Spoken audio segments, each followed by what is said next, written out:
Bom dia a todos. Meu nome é Ari, sou voluntário do Grupo Espírita Fraternidade da cidade de Caieiras. Estamos reunidos aqui novamente para mais uma fluidoterapia dominical.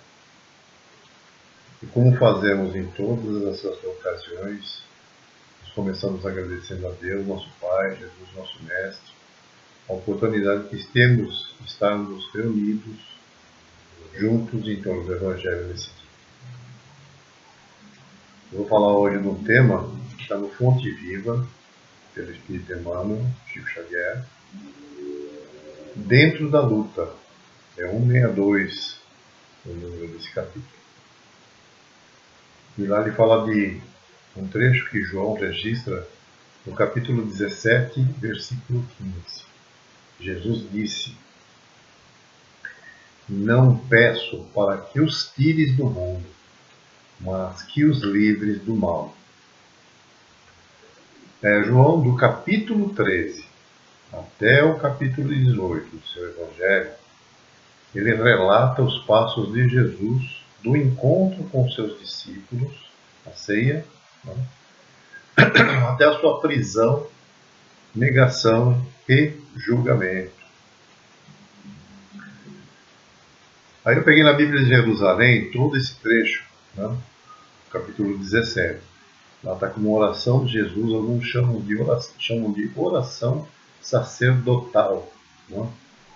E lá no versículo 1 ele começa: "Assim falou Jesus, e erguendo os olhos ao céu, disse: Pai, chegou a hora.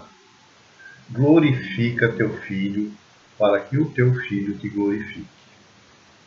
Ele continua do 2 ao 5, nesse momento, nessa linha de pensamento.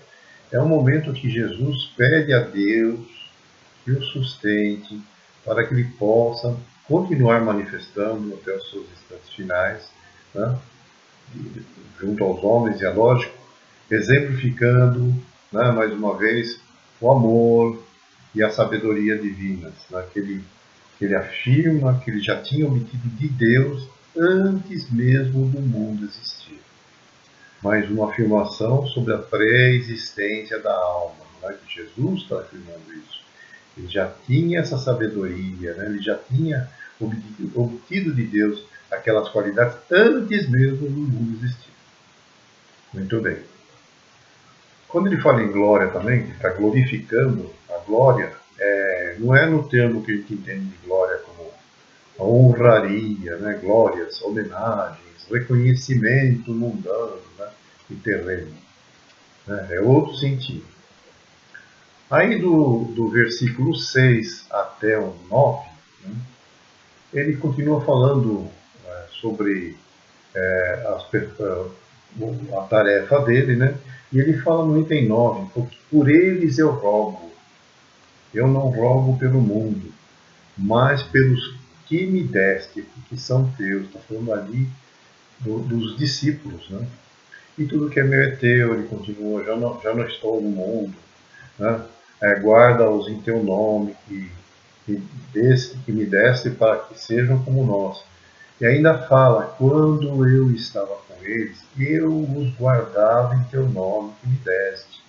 Guardei-os e nenhum deles se perdeu, exceto o filho da perdição, Judas. Ele se perdeu para cumprir a Escritura. Mais uma vez, Jesus já está dizendo que aquilo estava previsto. Ele já sabia que isso ia acontecer. Já sabia que não foi surpresa para ele. Estava escrito, como se dizia. Aí ele continua: vou para ti, e digo isso ao mundo. Aí no 14 ele fala: eu lhes dei aos apóstolos a tua palavra, mas o mundo os odiou. O mundo conhecido ali, o odiou. Não são desse mundo como eu sou do mundo. Não sou do mundo. Quer dizer, eles, apóstolos, eram espíritos missionários. Já estava previsto. Nos versículos de 6 a 13, ele faz um resumo das suas atitudes com os apóstolos, as ações com que ele teve ali com aqueles discípulos, o cuidado que ele tinha com eles, né, em proteger, em defender, em ensinar, né, e a reação que o mundo ali, aquele mundo conhecido, tinha tido com eles. Né. E aí no 15 ele reafirma o texto inicial: não peço que os tires do mundo, mas que os guardes do mal. Então é interessante que ele não está intercedendo por ele, Jesus.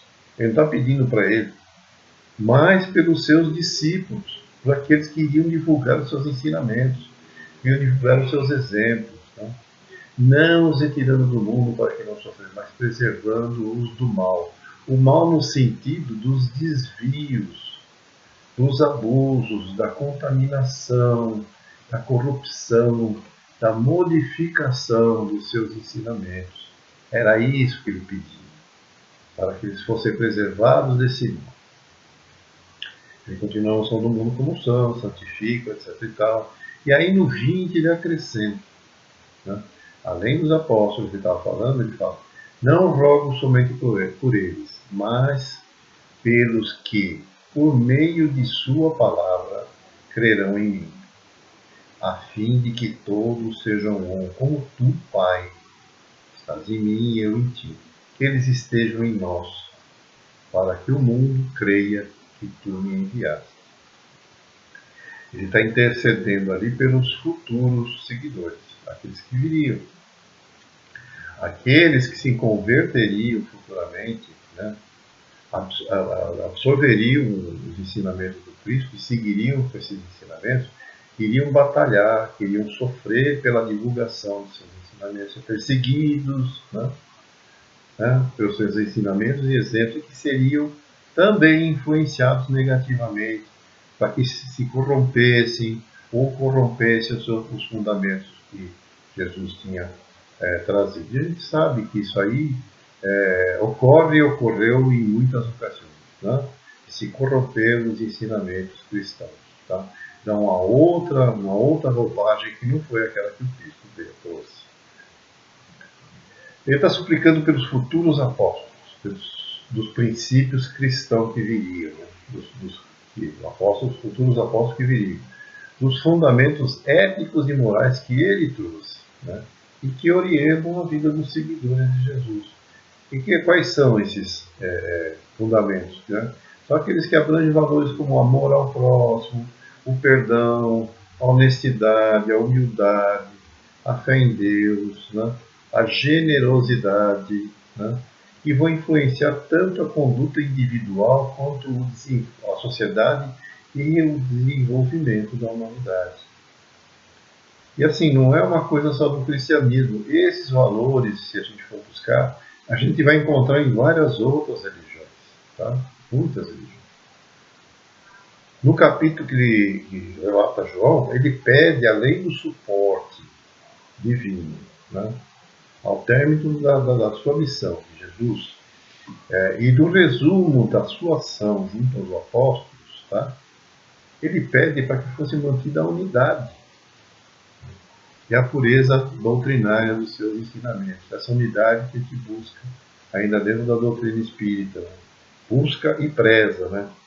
E a pureza doutrinária do que Cristo trouxe.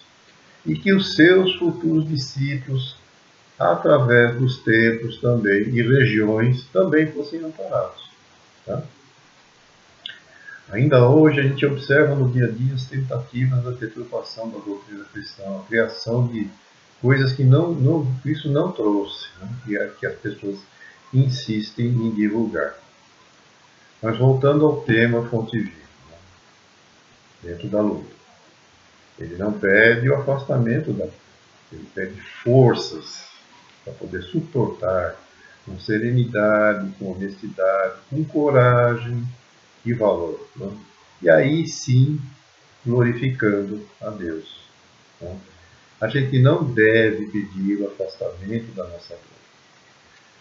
A dor física ou moral, ela é educativa. Enquanto a pessoa não aprende, ela continua sofrendo. É uma oportunidade de aprendizado e evolução. Não apenas como um sofrimento, um meio de evolução. Se a gente sente dor no corpo físico, significa que alguma coisa está desequilibrada. A dor é uma reação a um estímulo negativo, físico ou emocional. Às vezes uma dor de dente, né? Você acha que é um estímulo físico somente, né? Mas existem coisas emocionais que provocam várias dores, muitas dores, tá? E afetam o próprio corpo. A dor é um alerta de que algo está errado e precisa de atenção da pessoa e precisa do ajuste. A dor moral também é um desequilíbrio resultante do nosso afastamento das leis divinas e morais. Não é Deus que castiga, somos nós que nos afastamos. Se a gente começa a compreender as leis divinas, começa a trabalhar com elas, a gente para de sofrer. Ou não sofre tanto como deveria sofrer se não obedecesse. A dor pode ser um sinal de alerta para a necessidade de reajuste da pessoa, tá? E evolução espiritual. Como é que a gente faz isso? Através de prece, através da caridade, da compreensão, né? Do perdão, do amor ao próximo, da generosidade, da benevolência verdadeira e a busca pela nossa reforma íntima, nossa melhoria a cada dia, devagarzinho, um passo por vez. É por isso que ele não deve pedir o afastamento da nossa dor, mas pedir forças para suportar essa dor, para entendê-la, né? Para compreender com serenidade e heroísmo.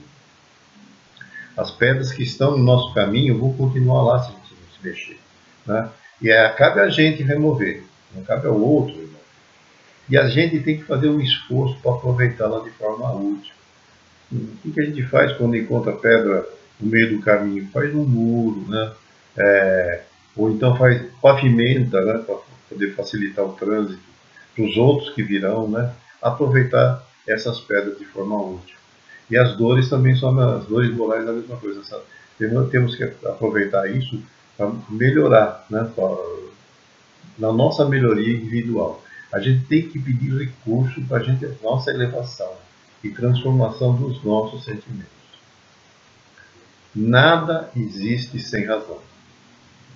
O sofrimento tem uma função preciosa nos planos da alma, tanto quanto a tempestade tem o seu lugar importante na natureza física.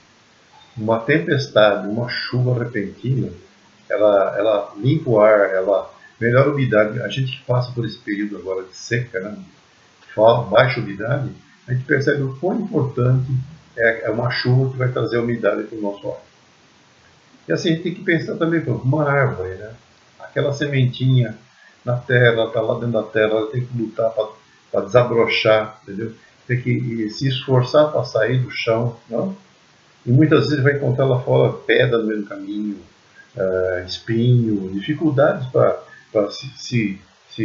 surgir, né?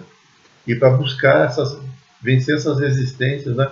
Em busca de água, ela vai enfiar as suas raízes até onde ela encontrar umidade suficiente para sobreviver, né? E subir em busca de luz, né? É muita dor, né? E ela luta sem cessar. E a gente não ouve a árvore reclamar. A gente tem que aceitar o nosso dia de serviço, seja ele como for, onde e como determine a vontade de Deus. E é assim que a gente vai glorificar a sua obra. As pessoas muitas vezes têm ideia, né, que somente após a morte nós seremos felizes. Tá? E não é assim, a gente tem que ser feliz em vida. Né? Essa ideia de que após a morte a gente vai ser feliz é uma enfermidade. Quando eu morrer eu vou melhorar, quando eu morrer a dor vai passar. É a enfermidade da alma. Né? Segundo isso, quem diz não sou eu, é Emmanuel, né? Que diz no livro Caminho, Verdade e Vida. E ainda afirma: a terra é boa e ela sempre foi boa. O mal não é do mundo, não é essencialmente do mundo, mas das criaturas que habitam o mundo. E de que adianta pensar em partir se a gente não vai exterminar aqui os nossos males, vamos trazer tudo de volta. Né? E pensar assim, a Terra, ela tem uma grande missão. E a sua grandeza. Né? Nós devemos nos libertar do mal que opera em nós próprios, sabendo que Deus nos mandou amparo, nos ampara, para conduzir a Terra a uma melhoria. E como diz André Luiz, a dor não provém de Deus, segundo a lei. Ela é uma criação de quem a sofre. Somos nós mesmos que causamos e criamos as nossas dores. Esse era o tema para o dia de hoje. Eu agradeço a todos pela presença. Um bom domingo e até a próxima semana, o próximo encontro. Um abraço.